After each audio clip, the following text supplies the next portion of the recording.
प्रिय विद्यार्थियों, मैं दीपशिखा शर्मा आज आपको मैट्रिक्स के विषय में पढ़ाऊंगी।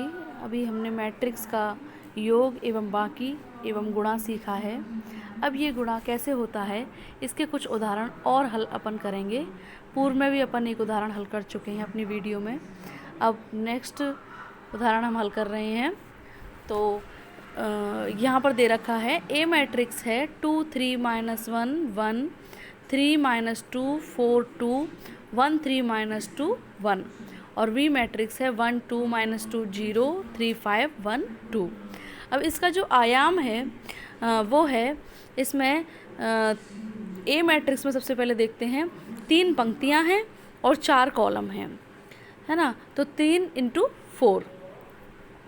इसी तरीके से बी मैट्रिक्स में देखते हैं 4 पंक्तियां हैं और 2 कॉलम हैं। तो ये आयाम इसके आगे हमने लिखा है 4 × 2, पंक्ति इंटू कॉलम।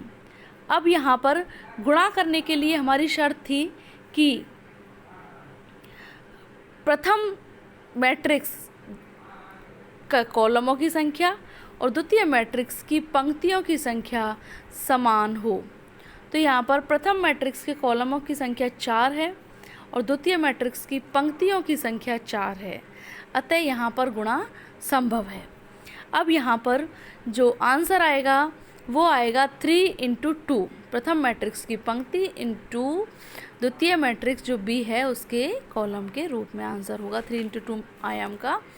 तो ए बी = होगा, सबसे पहले ए मैट्रिक्स की प्रथम पंक्ति को बी मैट्रिक्स की प्रथम पंक्ति से गुणा करेंगे। तो ये हो जाएगा 2 × 1 3 × -2 -1 × 3 और 1 × 1, इनको आपस में जोड़ देंगे।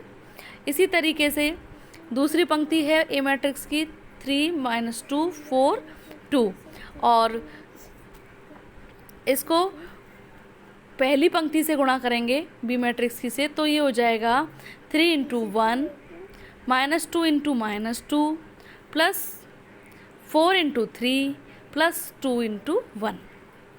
अब पुनः ए मैट्रिक्स की तीसरी पंक्ति को बी मैट्रिक्स के पहले कॉलम से गुणा करेंगे। तो ये आएगा 1 × 1 प्लस 3 × -2 प्लस 3 × -2 प्लस 1 × 1। इसी तरीके से जिस तरीके से अभी हमने ए मैट्रिक्स की तीनों पंक्तियों को बी मैट्रिक्स के पहले कॉलम से गुणा किया है और यहाँ पर अब ए मैट्रिक्स की तीनों पंक्तियों को पुनः बी मैट्रिक्स के दूसरे कॉलम से गुणा करेंगे और ये इस मैट्रिक्स में दूसरा कॉलम होगा, जो होगा सबसे पहले पहली पंक्ति लेते हैं ए मैट्रिक्स की और बी मैट्रिक्स का दूसरा कॉलम। तो ये हो गया 2 × 2 प्लस 0 × 3 प्लस -1 × 5 प्लस 1 × 2।